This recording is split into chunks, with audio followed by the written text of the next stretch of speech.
Hola, buenos días, ¿cómo están? Vamos a estar hablando un poquitito sobre analgesia en cirugía, ¿verdad? Vamos a definir un poco lo que es el dolor. El dolor es una experiencia sensorial y emocional desagradable asociada habitualmente a daño o una lesión tisular real o una probable potencial lesión, ¿verdad? Esa sensación siempre molestosa que uno tiene, ¿verdad? Ustedes saben que tiene su fisiopatología, ¿verdad? Siempre hay un estímulo que recibe el hipotálamo, el tálamo y la corteza cerebral, ¿verdad? Hay una modulación a nivel del tronco y de ahí pasa a la corteza donde se procesa en la percepción, ¿verdad? Esta vía de transmisión habitualmente viene a través de vías que están a nivel de la piel, sobre todas las cosas, ¿verdad? Donde se genera la lesión habitualmente y eso estimula la transmisión a nivel de la médula espinal hasta llegar a la corteza, ¿verdad? Vía espinotalámica, ¿verdad? La clasificación del dolor la podemos hacer atendiendo a su duración, patogenia, localización, curso, intensidad, factores pronósticos del control del dolor y finalmente según la farmacología, ¿verdad? Ustedes saben que habitualmente en su semiología manejamos esa distribución y organizamos habitualmente la historia clínica en base a Alicia, ¿verdad? Antigüedad, localización, intensidad, características, irradiación del dolor, atenuantes, agravantes, ¿verdad? Es siempre importante la construcción de esa semiología a través de nuestra anamnesis, ¿verdad? Y nos percatamos habitualmente de que ese dolor puede tener, en cuanto a su duración, puede ser agudo, puede ser crónico, ¿verdad? El dolor agudo es una consecuencia inmediata de la acción del sistema nociceptivo por un ente, por una noxa, o sea, algo que provoque eso, ese dolor. ¿Verdad? Tiene función de protección biológica, habitualmente es una alarma que nos avisa a nosotros de que hay algo que se va a lesionar, ¿verdad? El dolor crónico no posee una función protectora, más bien es un síntoma, se considera como una enfermedad ya, ¿verdad? Ya el cuerpo se adecua habitualmente a esa generación del dolor y el ser humano habitualmente ya se adapta, ¿verdad? Es un dolor persistente que puede auto perpetuarse por un tiempo prolongado después de la lesión. En cuanto a su patogenia que lo produce, ¿verdad? Tenemos el neuropático, que está producido por un estímulo directo del sistema nervioso central o por una lesión de las vías nerviosas periféricas. El nociceptivo, este tipo de dolor es más frecuente y se divide en somático y visceral, ¿verdad? Y el psicógeno interviene en el ambiente psicosocial que rodea al individuo, ¿verdad? Eh, Según la localización, vimos que el nociceptivo podía ser somático o visceral. Esto es muy importante para nosotros, en cirugía sobre todo, ¿verdad? El dolor somático habitualmente es bien diferenciado. El paciente puede delimitar exactamente la zona de donde provoca el dolor. El dolor somático habitualmente proviene de la pared, es transmitido habitualmente por una metámera y se produce por la excitación anormal de estos nociceptores somáticos, que pueden ser superficiales o profundos. Y los viscerales se producen por la excitación anormal de los nociceptivos viscerales. Habitualmente encontramos esta inervación, de dónde proviene esta, esta, este estímulo, ¿verdad? Este estímulo proviene habitualmente del peritoneo visceral, ¿verdad? Habitualmente es muy mal localizado el dolor visceral. Según la intensidad podemos saber que el dolor puede ser leve, moderado o severo. ¿Verdad?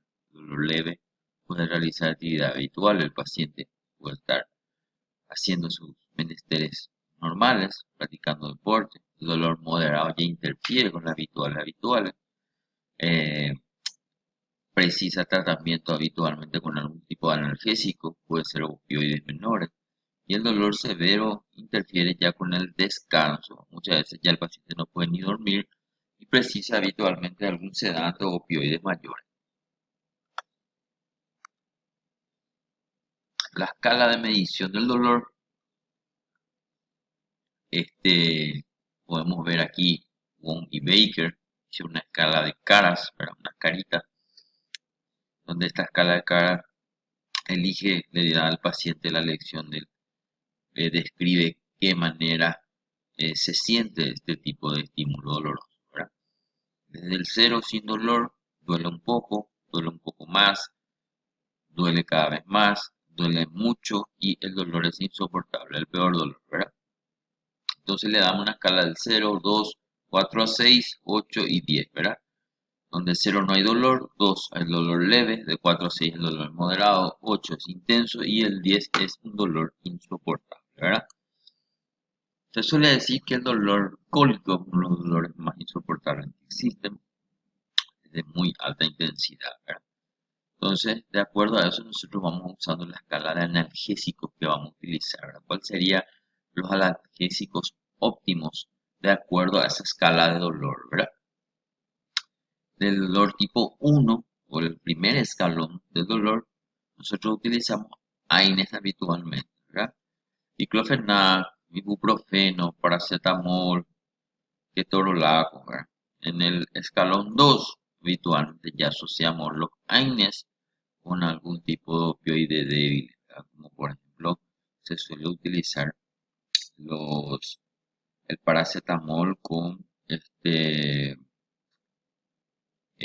tramadol, ¿verdad? Entonces se potencia uno con otro, ¿verdad? Encontramos mucho en plaza, en nuestra farmacia, ese tipo de asociación de opioides y AINES. Los opioides débiles, ¿verdad?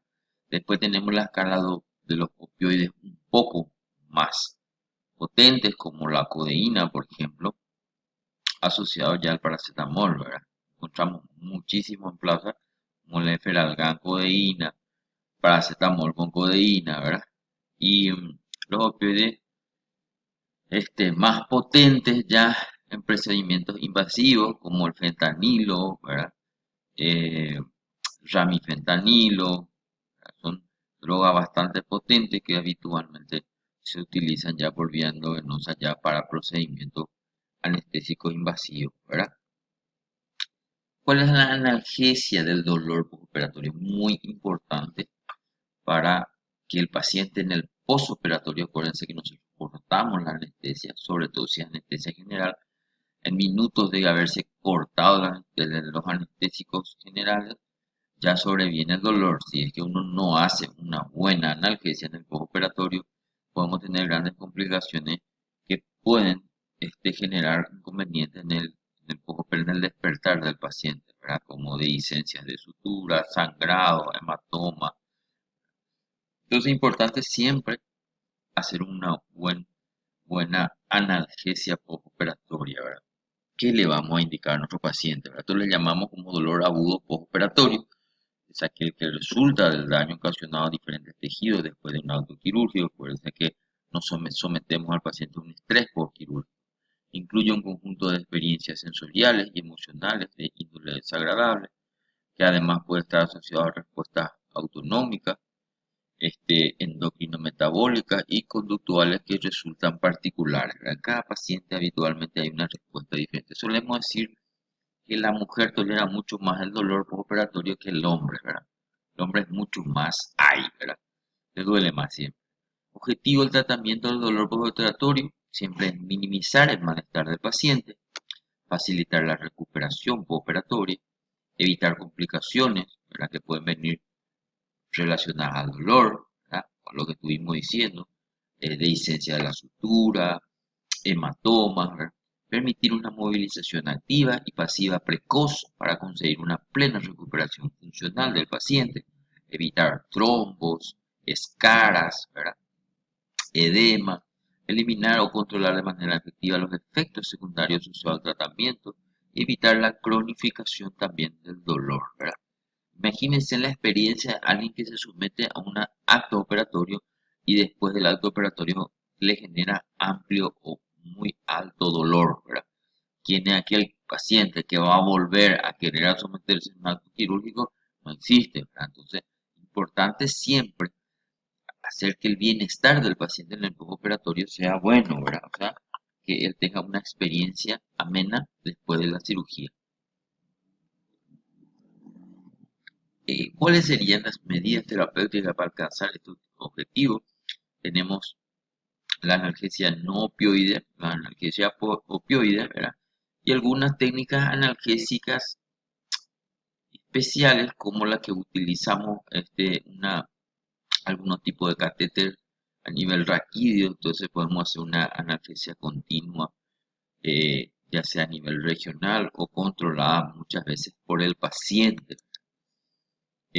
Las vías de administración para el tratamiento de la analgesia postoperatoria, podemos utilizar la vía intravenosa, la vía epidural, la infiltrativa, intramuscular, oral y también la rectal. Son diferentes medios, ¿verdad? Acuérdense que cada medio es diferente en su absorción y en su tiempo, ¿verdad?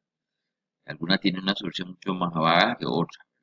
La analgesia sistémica, la analgesia sistémica tenemos las opioides y las no opioides, ¿verdad? Entre las no opioides tenemos los inhibidores de la ciclooxigenasa, la región central, inhibidores de la COX en la región periférica, inhibidor de la COX-2. Es muy común y muy utilizado hoy en día, ¿verdad? Y los analgésicos opioides, ¿verdad? La analgesia regional, las diferentes técnicas y los agentes analgésicos de los que se dispone proporcionan no solo efectos analgésicos, sino pueden prevenir complicaciones postoperatorias, ¿verdad? Y como consecuencia derivar las diferencias en la morbimortalidad perioperatoria, ¿verdad? La analgesia epidural, lo que estuvimos hablando, que se le deja un catéter a nivel de la columna, ¿verdad? Por ahí uno puede suministrar analgésicos.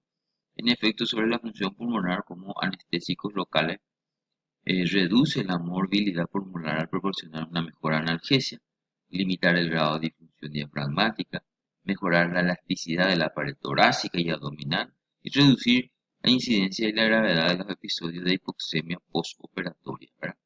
Acuérdense que puede haber recirculación del anestésico que se utiliza durante la cirugía, entonces haciendo una analgesia peridural, por ejemplo, nosotros minimizamos mucho la mortalidad, ¿verdad?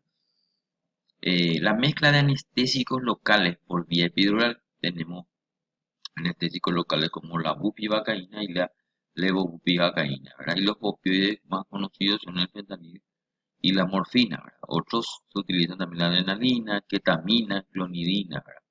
Los opioides usados por vía epidural en dosis única están el fentanilo, la morfina y la meperidina, ¿verdad? Utilizamos mucho en la urgencia la meperidina. El fentanilo se utiliza, es muy buen analgésico, pero produce mucha hipotensión. Y la morfina es excelente, ¿verdad? Pero tiene mucho, acuérdense, de efectos colaterales y también hay efectos aditivos, ¿verdad?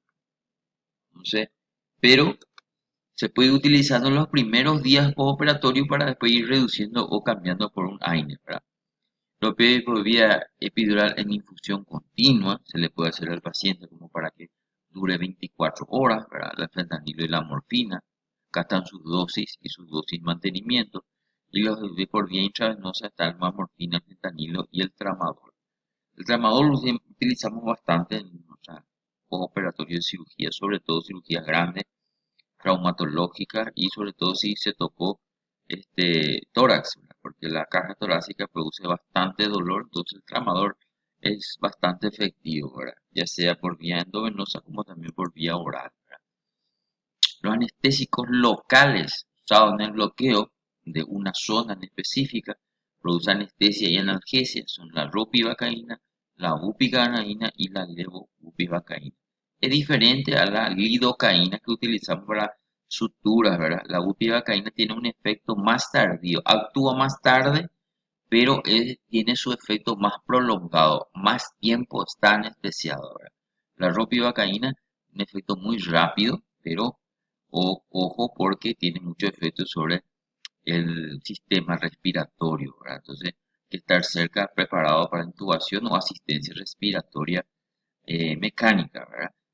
pero se utiliza mucho en anestesia para cirugías cortas locales.